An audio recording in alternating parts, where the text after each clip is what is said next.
So, ayan na mga kakuking, ang ating pansit bato mga kakuking. Ayan no, tara samahan niyo ako mga kakuking. Magluto tayo ng pansit bato and then yung process and then tara matuto and then ma-inspire sa pagluluto ng pansit Bicol style. Let's go!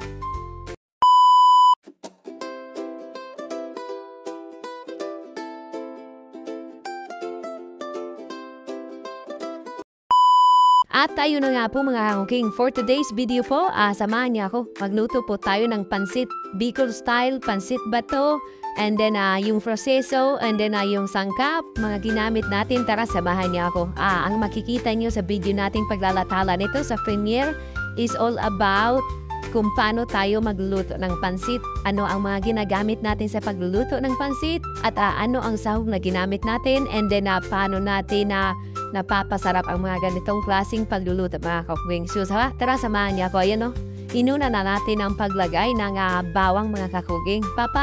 Anuhin natin yan, papalagyan natin ng brown. Ipapa-brown natin muna siya para yung bango mga kakuking is mabango agad ang ating niluluto mga kakuking. So bawang, sibuyas, yun ang kailangan natin. Ang mga gamit natin is yung cubes, yung ating chicken cubes.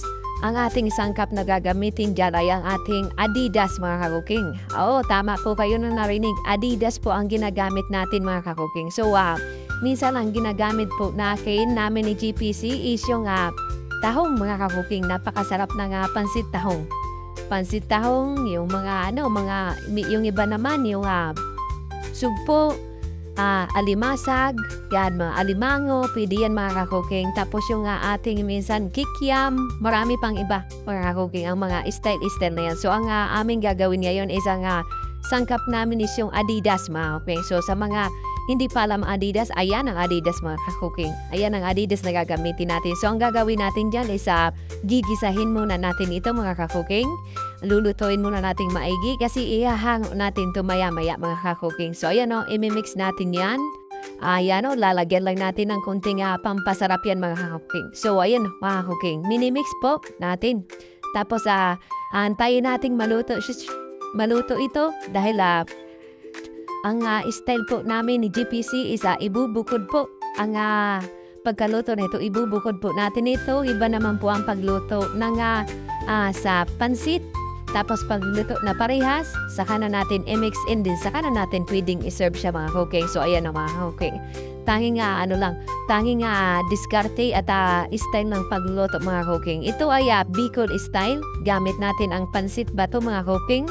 So ayan no, sa pag-isa mga kakuking, ang ginamit natin is yung ating syempre yung pampasarap na magic syrup mga kakuking. So ayan no, maraming salamat baka naman magic syrup. Thank you po sa inyong sa pagpapasarap, pagtulong sa amin sa pagpapasarap ng aming mga kinakain at mga niluluto mga ka-cooking mga kakuking. So ayan no, yan, mix lang natin ng mix dahil antayin natin lumasa.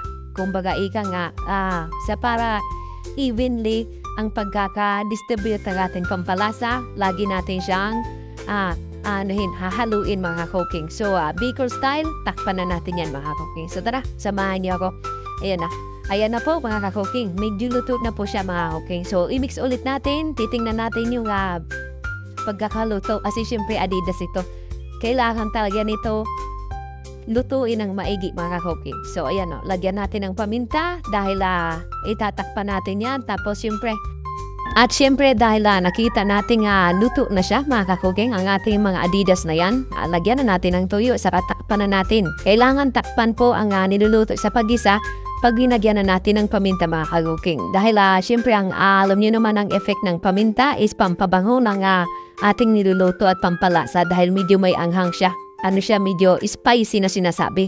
So ayan mga kakuking, makita nyo, ayan na, luto na po, maganda na po ang itsura niya. Lagyan pa natin ng dagdag na pampasarap na oyster sauce mga kakuking.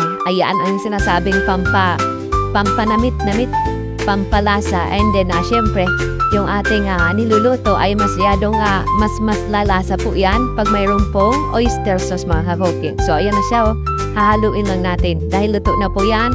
ipiprepare lang natin ng maayos ang pagkakaluto mga ka-cooking. So, panay halo tayo. Dan ayan na halo natin mga ka-cooking ang ating prepare ginayat na, ayan nasangkap mga ka-cooking. Ayan mga ka-cooking. Carrots, tsaka repolyo mga ka-cooking. Ayan lang. Tapos imimix natin ulit siya. Mix lang ng mix. Tatsagaan lang natin pag-mix. Ang maganda sa pagluluto ng ganito, kailangang lutong-luto yung ating sangkap, which is minsan balon-balunan, minsan adidas, ayan mga ka-cooking. Tapos medyo half-cook siya. Dahil pag ibubukod natin ito, isi-separate natin ito mga ka-cooking, isi-separate natin siya, kailangan medyo half-cook para hindi malabsay pag minix na natin sa pagkaluto natin ng pansit mga ka-cooking. So ayan mga ka-cooking, basta na-mix na natin yan, nakita natin magkakalasa na, ihihiwalay natin yan. Iibahin natin ang pagkaluto ng pansit tsaka pagkaluto ng ating yung pangunahing panangkap natin mga ka-cooking. So ayan na, serve na natin. Ayan, luto na yan. Medyo half-cook lang ang gulay kasi nga para sa another preparation natin dahil dalawang sit tayo sa pagluluto po ng ating pansit. So ayan, bukod na natin yan. Ialisin na natin yung natin niluto. Ganito lang kasimple mga ka-cooking ang pagluluto. So ayan na, ibukod na natin. Ang susunod natin gagawin mga ka-cooking ay ang pagluluto na ng pansit mga ka-cooking. So ayan ayan na mga ka-cooking. So ang pangalawa is yung sa pansit side naman tayo. Dahil pansit bato ito mga ka-cooking, iba yung ini-style namin sa pagluluto. So ito basic na ginagawa namin sa pagluluto doon sa amin sa Bicol mga ka-cooking. So ayan lalagyan ng mainit na tubig galing thermos, and then aantayin natin siyang kumulo. Kailangan sa pagluluto ng pansit, ilalagay mo ang pansit sa kumukulo na siya para hindi masakto ang pagkaluto doon sa tsaka mabilis-bilis ma-cooking kasi siyempre mainit ng tubig. So antayin natin kumulo talaga kahit mainit na. Lagyan ng konting toyo, tapos diyan natin ilalagay ang nor cubes natin mga cooking. Nor cubes ang ilalagay natin, lagyan ng toyo, saka na natin ilalagay ang ating pansit bato mga cooking. So ayan kalahating kilo yan na pansit bato. Hindi naman ito yung original mga cooking kasi syempre alam natin ang original ng pansit bato, yung medyo may sunog-sunog, yung buyong musde, makukuha yun sa Bicol.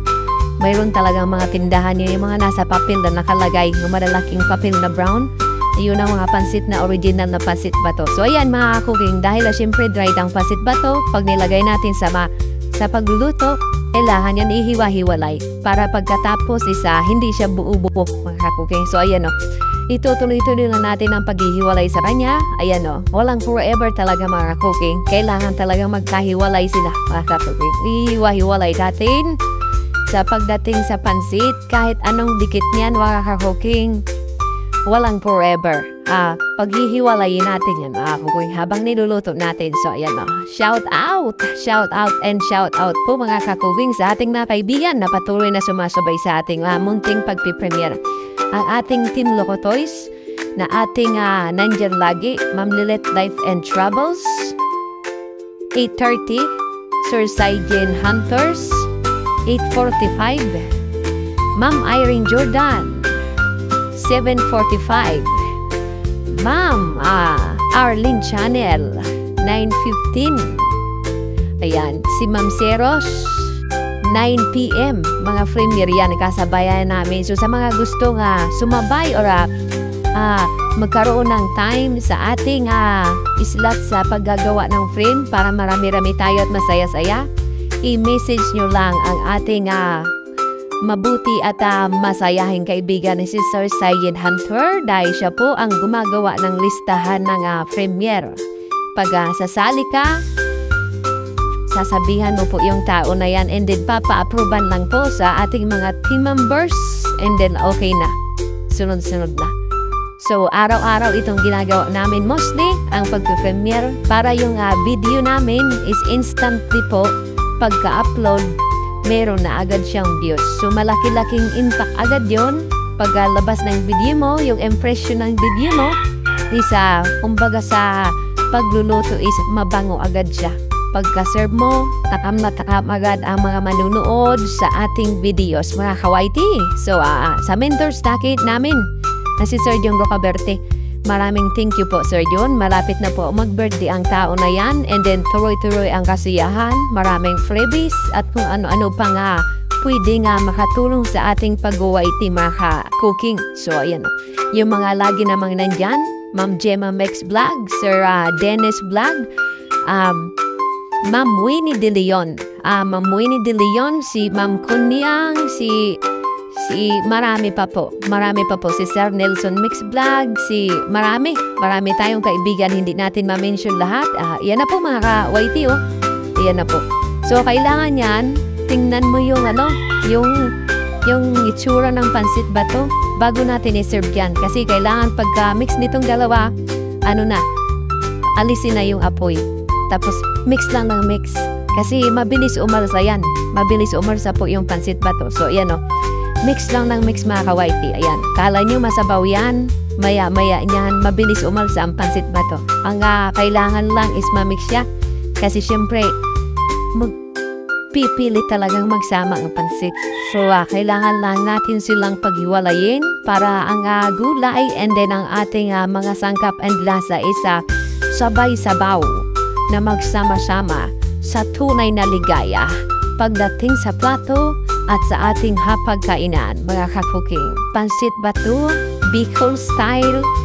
Thank you, mga ka-cooking. So, ayan, ready na po siya. Ready na natin siyang iserve, mga ka-cooking. Ayan, mix na po, mga ka-cooking. So, ito, medyo marami-rami ang kalahating kilo. So, maghahatid tayo sa kapitbahay kasi si GPC, si Boy hatid yan, mga ka-cooking. Talagang pag nakapagluto na medyo marami-rami yan, talagang kukuha ng something yan para sa kapitbahay. At dahil hinahanap-hanap din ito ng mga kapitbahay, yung style nga ni GPC is iba sa pagluluto ng pansit. So, nagugustuhan. Kaya luluto, hahatid, ayan, tuwang-tuwa naman lang ang mga shuwangers doon sa labas sa mga kaibigan niya. So, ayan, mga cooking, tara. I-serve na natin ito, mga ka-cooking. I-serve na natin ang ating finished product, mga ka-cooking. Napakasarap po. Napakabango and napakasarap. So, syempre, more on gulay. Kunti lang ang sahog. Pero ang importante ay ang mahalaga, mga ka-cooking. So, ayan na, mga ka-cooking. Let's go na po. Ayan, i-serve na natin ito, mga ka-cooking. Ilagay na natin sa tamang lagayan, mga ka-cooking. And then, salamat po sa patuloy na pagsabay. Hopefully po, mga ka-cooking, lagi lang po kayong nasa maayos na kalagayan. Lagi lang po tayong malusog and then lagi lang masaya. Ayan po, sabay-sabay lang tayong lumago and then patuloy sa paggawa ng videos sa pang-araw-araw na buhay ng ating pagwawaiti, mga ka-cooking. Thank you po and God bless po sa inyo lahat, mga ka-cooking.